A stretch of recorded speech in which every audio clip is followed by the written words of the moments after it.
You're listening to the audio production of The Rule of St. Benedict by St. Benedict of Nursia, published by Audiobooks and read by Geoffrey. Preface.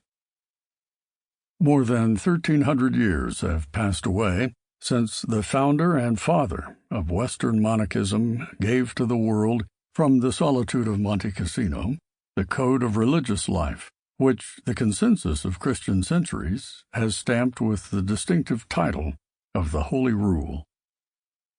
Forming, as it did for so many ages, one of the most powerful instruments of the civilization of Europe, the Rule of St. Benedict possesses, apart from its intrinsic merits, or its value as a literary monument of the early Church, an interest which is not limited to the Benedictine family alone, but which cannot but be shared by every thoughtful student of history.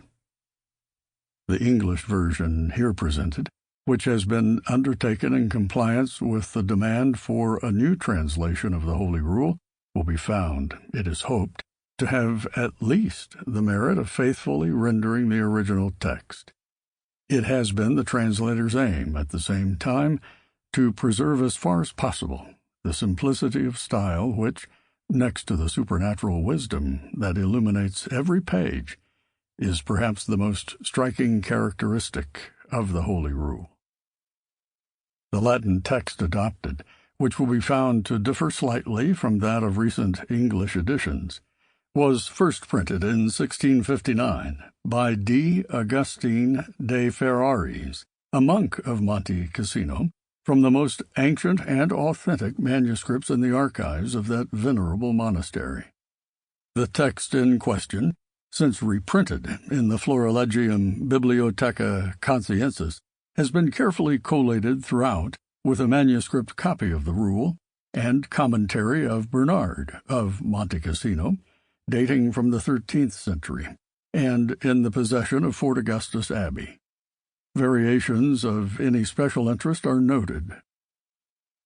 May this little work go forth bearing with it the blessing of our dear Holy Father, St. Benedict, and may it be the means, under God, of making his name more widely known and more abundantly honored in the land that was once his by 100 ties.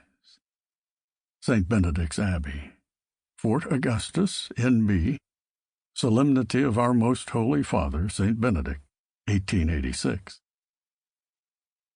Note to Second Edition. The text of the Rule, as well as the translation and notes, have been carefully revised throughout, and the editor desires to express his gratitude to his kind friends and critics, both within and without the Benedictine family, who have helped him with suggestions and emendations.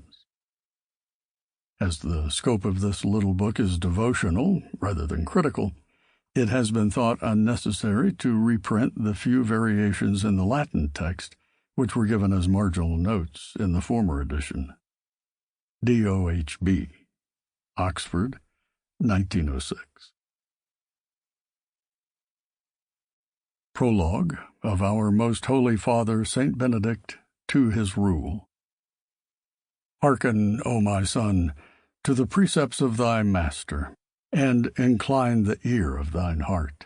Willingly receive and faithfully fulfill the admonition of thy loving Father, that thou mayest return by the labor of obedience to him, from whom thou hast departed through the sloth of disobedience. To thee, therefore, my words are now addressed, whoever thou art that, renouncing thine own will, dost take up the strong and bright weapons of obedience, in order to fight for the Lord Christ, our true King. In the first place, whatever good work thou beginnest to do, beg of him with most earnest prayer to perfect, that he who hath now vouchsafed to count us in the number of his children may not at any time be grieved by our evil deeds. For we must always so serve him with the good things he hath given us, that not only may he never, as an angry father, disinherit his children, but may never, as a dreadful Lord, incensed by our sins, deliver us to everlasting punishment. Sample complete. Ready to continue?